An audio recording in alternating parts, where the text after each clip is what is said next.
en tout cas ñoom ñëpp ñu ngi leen di ñaanal suñu borom oyofal yan bi may leen ndam bu baax a baax xam naa on aura l'occasion ci yeneen jotaay yi gën a xuus bu baax a baax ci li nga xamante ni moom mooy seeni attente ak li nga xamante ni moom mooy dossiers yi alors dañuy daal di commencer waxtaan bi nag dëggantaan ak commissaire maa ngi koy wax léegi commissaire de police principal Balla Fall moo wax tuuti ci ab jaar-jaaram rek balaa ñu tàmbali liggéey bi moom nag mën nañu jàpp ne bokk na ci 41e promotion des élèves commissaires de police bu école nationale de police muy feña leen di tàggatee ci atum 2015 nekkoon na fa li nga xam ne moom mooy état major bu groupe opérationnel de Dakar diggante 2016 ba 2018 moom commissaire de police principal Balla Fall nekkoon na adjoint au commissaire central de Ziguinchor 2018 ba 2020 nekkoon na fële nga xamante ni moom mooy Bambey commissaire urbain bu Bambey 2020 2022 commissaire urbain de Kébémer 2022 2023 commissaire central de Kédougou 2023 2024 commissaire central de Kaffrine depuis février 2025 nag ci la nekk adjoint DSP chargé des opérations DSP muy direction sécurité publique bu dee lu jëm ci wàllum lijaasam ak jàngam moom nag am na lu ñu tuddee maîtrise maanaam bac plus 2 bac plus 5 plutôt ci wàllum droit privé droit des affaires ma ngi ko amee fële ca université Cheikh Anta Diop bu Ndakaaru promotion 2005 commissaire yaakaar mbaa juumuma ci jaar-jaar bi ni ma ko tënkee waaw alors maa ngi koy wax léegi fi nga xamante ni moom nga lekk néegi di fa servir moom mooy direction sécurité publique bëggoon nañ nga gën ñu xamale ak kuréel googu noonu lan mooy taxawaayam ak lan moo ko tax a jóg waaw jërëjëf Pape vraiment di nuyu sa invité yi di nuyu professeur Salif ak doyen Pape vraiment di rafetlu trop invitation bi Pape dafa njëkkee léegi ne jataay yi ñoom dañ ko yàgg soxla yàgg bëgg maanaam di waxtaan ak les membres des FDS pour ñu wax leen si lu ñuy liggéey lan la ñuy liggéey vraiment ma wax ko nag ne mbëbët boobu moom si ñun nii au niveau des FDS yaakaar naa ñun ñoo ko gënoon soxla yaakaar naa aussi si loolu ci jox nañ ci ay ndigal yu leer nañ si suñu kilifa yi wax ñu vraiment ñuy dem ci médias yi di waxtaan ak population bi parce que yaakaar naa ni aussi monde bi foofu la toll fu mu toll parce que bu nit boo toogee communiqué woo nga toog sa ruq rek tax na ku la ragaloon dina la gën a ragal tax na ku la ñemewoon du la mës a ñeme mais am na mu boo ñëwee di ko expliquer liggéey ak li ngay def moom tax na dina la gën a ñeme dina gën a sawar intéressé wu ci li ngay liggéey sa di ñëw pour ñëwaat sa question bi rek mooy direction sécurité publique comme ni ngeen ko xamee daal bokk na ci direction phare yu direction générale de la police nationale maanaam mooy direction opérationnelle phare comme ni ñu ko mën a comprendre daal lépp luy service de sécurité publique maanaam yëpp luy commissariat bànqaasu commissariat yëpp moom moo leen njaboote man mii nag du ma fi ñëwee tey comme ni mu ko waxee rek si qualité comme adjoint opérationnel du directeur de la sécurité publique il faut ñu comprendre ko day adjoint bi mooy maanaam je fais partie de ses plus proches collaborateurs maanaam ay collaborateurs am lañu nekk ñun dañ koy assister ci yenn tâches yi plus particulièrement par rapport ak planification nu muy planifier conduite ak également suivi ak évaluation des opérations de police yoo xam ne day relever directement ci compétence u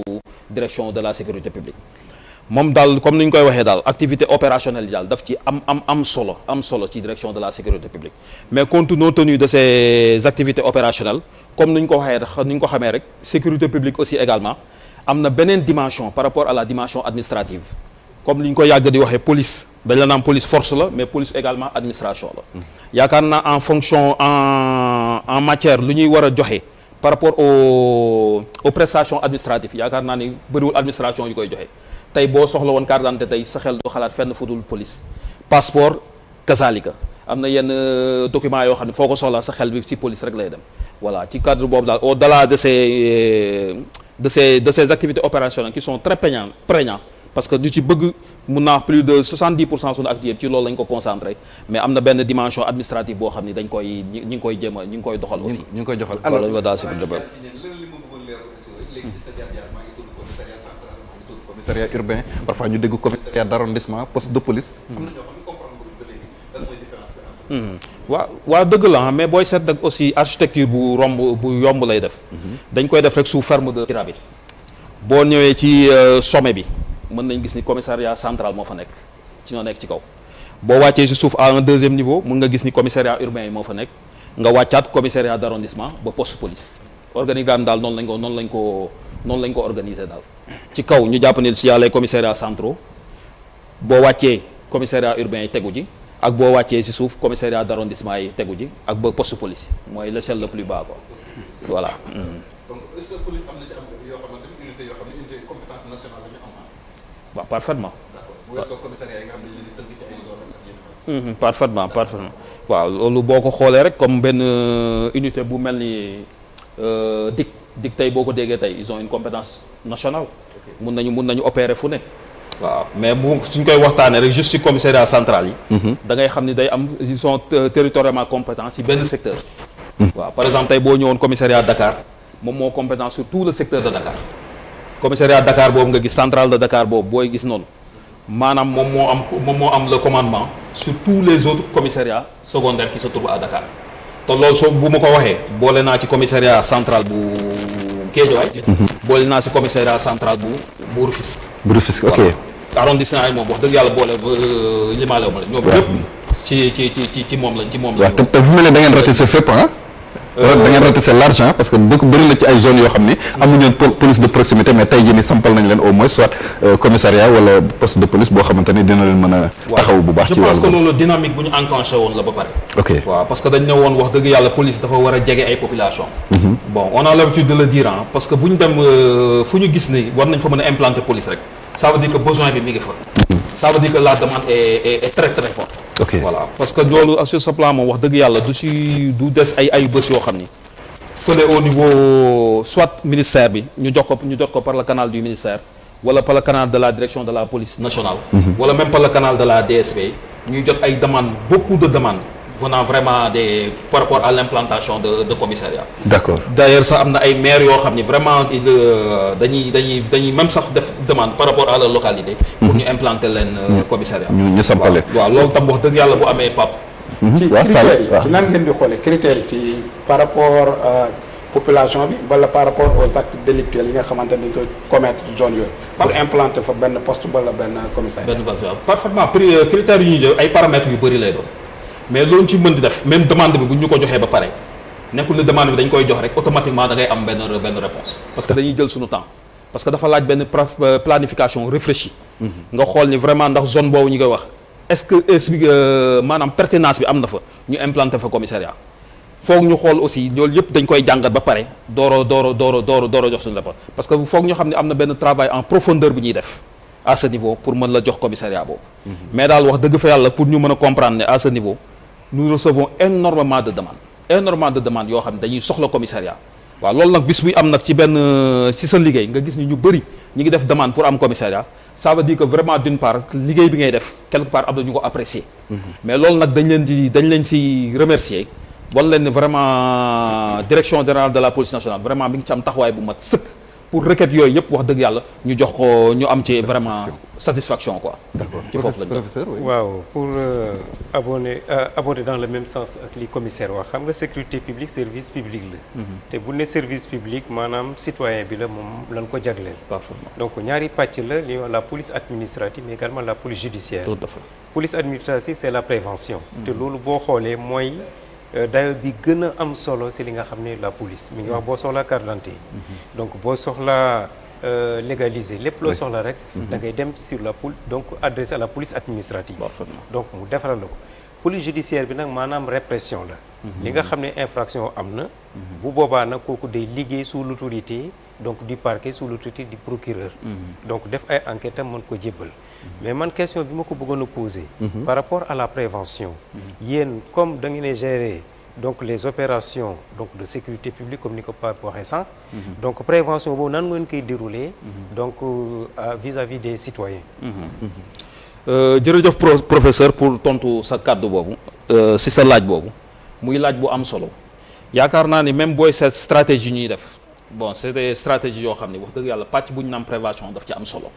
maanaam balaa ngaa naam ne fa dafa am solo booy gis au niveau stratégique des fois day am ay opération des fois da ngeen koy dégg ay opération de sécurisation d'envergure yoo xam ne par exemple mun na jógee même au niveau central maanaam ñu répercuter ko au niveau des services de sécurité publique pour ñu def opération yooyu même au niveau de ces services de sécurité publique des fois ñoom d'initiative mun nañu def ay opération de sécurisation dans ce sens opération yi tam foofu rek dañ ko mën a comprendre c'est juste dans la prévention parce que prévention day doon lu am solo mais au-delà même de ces préventions ça permet vraiment de faire de lutter contre la délinquance dans sa globalité parce que mooy li may wax mooy bànqaas boo xam ne tam mun ñu ko bàyyi ci gannaaw booy seet tam aussi prévention boobu day lay permettre ñu am une bonne présence policière waaw parce que ñu ngi ko doon xaw na benn remarque ñu ne la léegi Dakar rek wax dëgg yàlla ñu ngi constaté de am na benn présence policière au niveau de la ville loolu mooy lu am solo waxul ne bu loolu bis bu amee délinquance bi dootu fi amati de mais dina au moins dina gën a wàññeeku et dina gën a aji ñaawte fi même bu doon def dina xalaat il va réfléchir à 2 fois balaa muy rajo waaw moo tax volet prévention bi daal wax dëgg fa yàlla lu ci ama solo la voilà parce que lu tax ma posé ko question bi xam nga sénégalais lambda bi ñu si bëri duñu comprendre parce que damay wax ne police buy def patrouille c'est dans le cadre de la prévention parce qu'on n'est pas encore dans le cadre de la répression tant que infraction amul répression amul tout à fait c'est comme la police d'identité contrôle d'identité c'est dans le cadre de la prévention maanaam man toujours bu ma gisee un homme de tenue je me sens en sécurité parce que je dis que kii prévention lay def bu gisee si man nag loo xam ne ñaawteef la booba day changer casquette donc sol mbubu bi nga xam ne c'est la police judiciaire donc jéem a def li nga xam ne moom la ko parquet dal di sant voilà mais prévention bi ñuy def moo ëpp solo c'est li nga xam ne mooy répréhension bi parce que c'est pour dissuader ñi nga xam ne nii ce sont les délinquants alors Pape xam naa balaa ñuy ñëw si Sall Pape Sané gis nañ ni ñu ko waxee kon mu mel ni daal direction sécurité publique pàcc gu am solo la daanaka ci taxawaay population bi ñu jëm ci commissariat yeeg seen sécurité yeeg mën a dem ci jàmm ñëw ci jàmm nekkin bi tamit également tout à fait am ci jàmm Pape daanaka boo ko xoolee un peu dañ koy mën a màngale ak la fenêtre de la police nationale parce que mooy effectivement entité bi nga xam ne moo gën a visible gën a accessible ci population professeur mu ngi wax léegi wàllu police judiciaire comme ci yeneen wàll renseignement yooyu ay aspects la yi nga xam ne pour que citoyen bi jot ci mooy day fekk problème am diggante citoyen bi ak société comprendre nga alors que lii nga xam ne mooy sécurité publique dafa nekk la nga xam ne c'est une mission de tous les jours c'est-à-dire que citoyen bés bu yeewoo rek war na gis moo tax Pape gis nga je dis que nos forces de défense et de sécurité gagneraient à continuer de faire en sorte que confiance bii war a am seen diggante population yi confiance boobu am parce que xaw ma kan moo ko doon wax léegi tout ce qui se fait sans moi se fait contre moi te loolu pour mu am mooy que il faut que ku ci nekk comme professeur ni mu ko waxee léegi su ma gisee takk der bi rek sama xel dal toll nañu woon ay jamono fii yàggul soo gisee takk der da ngay tiit mais tendance boobu mu ngi inversé wu ndànk boo gisee takk der sa xel dal loolu c'est un travail bi nga xam ne de profondeur bi nga xam ne dañ ko war a continuer Salif wax na lu am solo également fexe ba nga xam ne partout où le Sénégalais se sent en insécurité bu gëstoo gis dafa moom peut-être li nga xam ne commissaire peut-être waxu ko eggu ci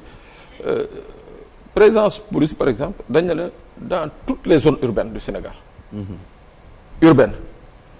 dans toutes les zones urbaines du Sénégal war na fa am une implantation mais xam nga souvent le malheur pour nos forces de défense et de sécurité souvent le politique bi nga xam ne moo war a mettre les moyens du juger nécessaire wala du juger prioritaire ne fële ci kër Salif xaar ma fexe teg fa léeg-léeg parce que loolu la population yi soxla donc loolu mooy problème ba nga xam ne ce qui fait que maillage boobu ñuy wax mu am ay manquements c'est parce que depuis plusieurs dizaines d'années l'autorité politique moo ko deful une priorité mais tey jii soo gisee les défis actuels dans le monde mooy que autorité politique bu nekk war nga assurer une première chose à tes ressortissants à tes compatriotes mooy la sécurité ñii mun tëdd di nelaw ñii mun jóg di dem doxi seen soxla le reste mun cee topp parce que investisseur balaa moo ñëw dugg ci dëkk bi ne daf fiy def dara li muy njëkk laaj ndax dëkk bi wóor na buñ ne ko waa dëkk bi wóor na mu ne leen est-ce que justice bi wóor na ñu ne ko waa justice bu wóor na mu ne kon mun naa fa dugal sama xaalis. mais buñ ne ko non dëkk ba non wóorul gars yi dañuy jamante paaka dañuy kii mu ne noo xaama uti fenn donc loolu dafa doon lu am solo te direction de la sécurité DSP. publique boobu DSP boobu Pape soo xoolee souvent li nga xam ne moom lay réussir ci wàllu travail police duñ ko jëmmal trop damay fàttali fii benn affaire la première bande transfrontalière la première bande criminelle transfrontalière première bande mooy la bande à le gros la bande à la Kalachnikov ce n'est pas la DIC c'est la sécurité publique à l'époque le commissariat du plateau dirigé par Cheikhna Keïta qui a mis fin à cette bande donc moo lay wan ni que autant prévention boobu professeur di laajte ñu ngi koy def mais prévention bu dafa war a gën a yokk ba nga xam ne waxuma foo taxaw rek gis alkaati mais foo taxaw rek yaa ngi xalaat ni que alkaati ngi sa wet wala alkaati soriwu la et ça je dis c'est un problème de moyen war nañ leen jëlal oto ya nga xam ne bu ñu patrouillé wul daañu ko teg ci mbedd yi nit ñi di gis. parce que nit moom boo koy liggéeyloo bëgg mu am résultat. moom da nga koy jox les moyens. Voilà donc je crois que y a tout un ensemble qui fait que tey jii cette direction là déjà nekk l'une des directions les plus importantes sinon la plus importante comme parce que wax naa ko c'est la figure de la police. c'est la fenêtre de la police. DSP war nañu fexe ba nga xam ne ña fay yëngu am les moyens nécessaires sénégalais yi yaakaar ci direction bi tamit. daal di ci gis seen bopp mooy à travers l'implantation de postes de police de commissariat ainsi de suite loolu da ciy am solo gis nañu que y a un maillage avec les groupements du GMI un peu partout dans les différents départements lu am solo la mais loolu tamit ci benn fànn rek nañu mën a yëngu bi nga xam ne bokkul ak direction sécurité publique ñoom li ñu mën a yëngu donc moo tax fa ñu yóbbu ay éléments GMI war nañu fexe ba tamit yokk fa commissariat wala poste de police pour liggéey bi mën a ñoŋ. yaa ngi wax léegi ni c'est la direction la plus importante kon dafa mel ni affaire bi ñoom la mais ñoom c'est la direction non police yëpp ñoom la daa mel ni ñoom la de. tu prends les effectifs de la police soo ko doon diviser par 4 un quart bi foofu la nekk macha allah am na solo Salif waaw. commissaire dañuy ñëw.